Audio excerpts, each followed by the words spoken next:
Good morning students, today we are discussing a topic properties of multiplication. कल हमने properties of addition subtraction की बताई थी। आज हम मल्टीप्लिकेशन और डिवीज़न की प्रॉपर्टी देखते हैं। फर्स्ट प्रॉपर्टी है मल्टीप्लिकेशन में क्लोजर प्रॉपर्टी, वो होती है ए मल्टीप्लाई बाई बी मल्टी इजिकल टू सी। इसका मतलब ये हुआ जब हम दो होल नंबर का मल्टीप्लाई करते हैं तो आंसर हमें क्या मिलता है, होल नंबर ही मिलता है। देखो 5 भी होल नंबर है, 4 भी होल नंबर है और जो आंसर 20 आया है ये भी होल नंबर है। ठीक है। क्लोजर प्रॉपर्टी डिवीजन में भी होती है, A divided by B is equal to C.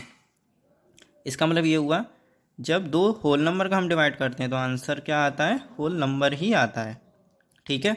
Second property है commutative property, A multiply by B is equal to B multiply by A. मतलब जब हम दो नंबर को मल्टीप्लाई करें और फिर हम उनके ऑर्डर चेंज कर दें तो आंसर में कोई इफेक्ट नहीं पड़ेगा। जैसे 6 multiply by 4 is equal to 4 multiply by 6, यहाँ मैंने ऑर्डर चेंज कर दिया, आंसर 24 आया और इसका भी आंसर 24 आया। कोई इफेक्ट पड़ा आंसर में? नहीं पड़ा। डिवीजन में क्या होता है, A divided by B is not equal to B divided by A. ये इज़ नॉट इक्वल टू का साइन मैंने क्यों लगाया है वो देखो। जैसे 10 डिवाइडेड बाई 2, इसका आंसर कितना आएगा 5। फिर इसका मैंने ऑर्डर चेंज कर दिया, 2 डिवाइडेड बाई 10। 2 डिवाइडेड बाई 10 का मतलब भी 5 नहीं होता। ये मत करना कि 2 को इससे 10 से डिवाइड कर दो। इसका मतलब क्या हुआ कि 2/10, यही तो डिवाइड करेगा 2 को, तो इसलिए ये डिनोमिनेटर में आएगा 2/10। जब इसे काटा क्या आंसर आया 1/5। ठीक है। क्या 5 1/5 के इक्वल आ रहा है? नहीं आ रहा। तो इसलिए division is not commutative, division में ये प्रॉपर्टी का यूज़ नहीं है। ठीक है। थर्ड है associative property, A multiply by B bracket A multiply by B bracket close multiply by C is equal to A multiply by bracket B multiply by C bracket close. इसका मतलब ये हुआ जब हम 3 नंबर का multiply करें तो हम ग्रुप बनाते हैं। ठीक है। चाहे हम पहले दो स्टार्टिंग के नंबर ले लें, उनका मल्टीप्लाई कर दें, फिर बाद में थर्ड नंबर से करें, या फिर हम लास्ट के दो नंबर ले लें, उनका पहले मल्टीप्लाई करके पहले से मल्टीप्लाई कर दें बाद में। ठीक है। इससे आंसर में कोई इफेक्ट नहीं पड़ेगा। पहले हम किसी भी नंबर का मल्टीप्लाई कर दें ग्रुप बना के, कोई उससे इफेक्ट नहीं होगा आंसर में। जैसे पहले हमने 12 5 जा 60 कर दिया, फिर लास्ट में फिर हमने क्या किया 4 से मल्टीप्लाई किया, तब भी 240 आंसर आया। यहाँ पे हमने पहले 12 लिखा, मल्टीप्लाई बाय 5 इंटू 4, 5 4 जा 20, 12 मल्टीप्लाई बाय 20 240। आंसर में कोई इफेक्ट पड़ा? नहीं पड़ा। डिवीज़न में ये प्रॉपर्टी नहीं होती, डिवीज़न इज़ नॉट एसोसिएटिव। वो क्यों नहीं होती? 1000 का सबसे पहले हमने डिवाइड 100 से करा, क्या आंसर आया 10। फिर दोबारा 10 से डिवाइड किया, आंसर आया 1। यहाँ पे हमने क्या किया, ये लास्ट दो नंबरों का पहले डिवाइड किया है तो आंसर कितना आया 10। फिर 10 का इसमें डिवाइड किया, कितना आया 100। क्या 100 के इक्वल आ रहा है? नहीं आ रहा है, इसलिए division is not associative. Fourth property है आइडेंटिटी प्रॉपर्टी। इसका मतलब ये है जब हम किसी नंबर का 1 से मल्टीप्लाई करते हैं तो आंसर वही नंबर आता है। जैसे 9 का मल्टीप्लाई 1 में किया तो आंसर कितना आया 9। फोर्थ प्रॉपर्टी डिवीज़न में है प्रॉपर्टी ऑफ 1, वहाँ पे हम इसे आइडेंटिटी प्रॉपर्टी बोलते हैं मल्टीप्लिकेशन में, और डिवीज़न में हम बोलते हैं प्रॉपर्टी ऑफ 1। इसका मतलब ये होता है 15 डिवाइडेड बाय 1। 1 किसी नंबर को डिवाइड करता है तो आंसर क्या आता है, वही नंबर आता है। ठीक है। 15 डिवाइडेड बाय 1 का मतलब ये हुआ जब 1 किसी नंबर को डिवाइड कर रहा है तो आंसर कितना आएगा, वही नंबर आएगा। ठीक है। सेकंड है इसमें कि जब कोई नंबर अपने आप को ही डिवाइड कर रहा है, 25 डिवाइडेड बाय 25 तो आंसर कितना आता है 1 आता है। ठीक है। ध्यान रखना दोनों अलग हैं। इसमें ये बोल रहा है कि जब 1 किसी नंबर को डिवाइड करता है तो आंसर वही नंबर आएगा, और जब कोई नंबर अपने आप को ही डिवाइड कर रहा है तो आंसर कितना आएगा 1। फिफ्थ प्रॉपर्टी है ज़ीरो प्रॉपर्टी। इसमें कुछ नहीं, सिंपल है।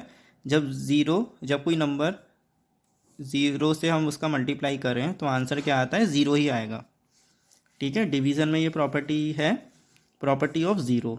इसका मतलब ये है जब कोई नंबर 0 को डिवाइड करे तो आंसर क्या आएगा 0। ध्यान से सुन लो, जब कोई नंबर 0 को डिवाइड करे, ना कि 0 किसी नंबर को डिवाइड करे।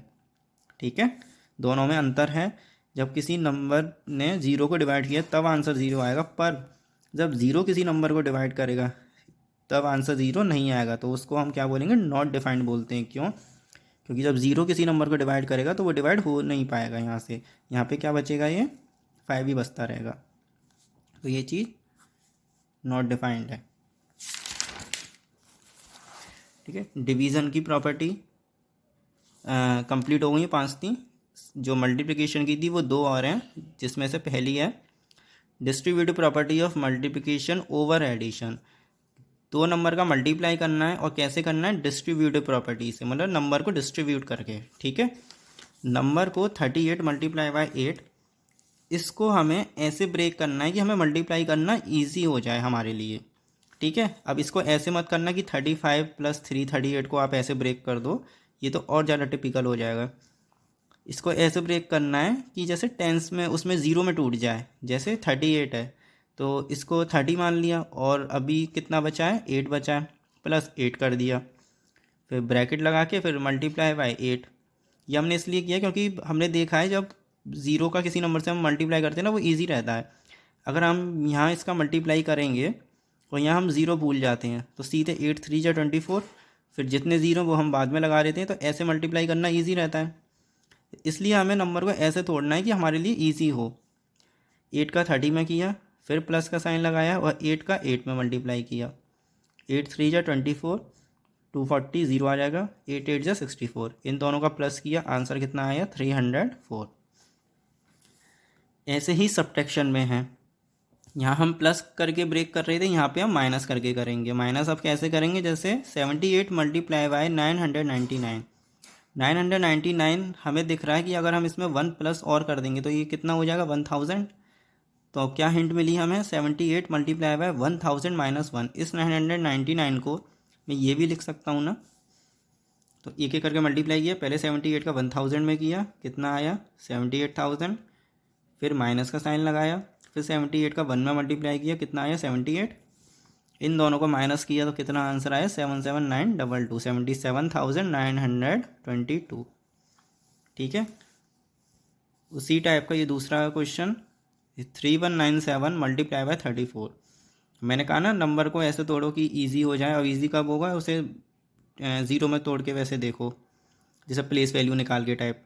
जैसे 3197 मल्टीप्लाई बाय 3 की प्लेस वैल्यू निकाली, वो 30 हो जाएगी, प्लस 4, 34 कैसे टूटा, 30 + 4 करके।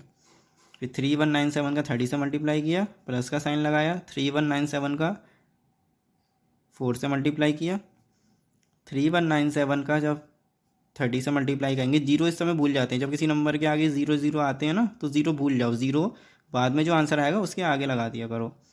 तो सीधे सिंपल 3 से मल्टीप्लाई करो तो कितना आंसर आएगा, 9591। कितने ज़ीरो छिपाए थे, एक, तो एक लगा दिए बाद में, प्लस का sign. 3197 multiply by 4, single digit का इजी रहता है मल्टीप्लाई करना, तो जब इसका मल्टीप्लाई किया तो कितना आंसर आया, 12788। फिर इन दोनों को लास्ट में प्लस करके 108698, ये आंसर आ गया हमारा। अब व्हाट्सएप पे मैं क्वेश्चन होमवर्क दूंगा, इससे रिलेटेड कुछ क्वेश्चन होंगे, उनको ट्राई करना और ये प्रॉपर्टी अच्छे से समझ लेना। ये इस तरीके के क्वेश्चन बहुत पूछे जाते हैं डिस्ट्रीब्यूटिव प्रॉपर्टी के, चाहे ओवर एडिशन में चाहे ओवर सब्ट्रैक्शन में। इन्हें ध्यान से समझ लेना और क्वेश्चन दूंगा, उन्हें अच्छे से प्रैक्टिस करना। Thank you.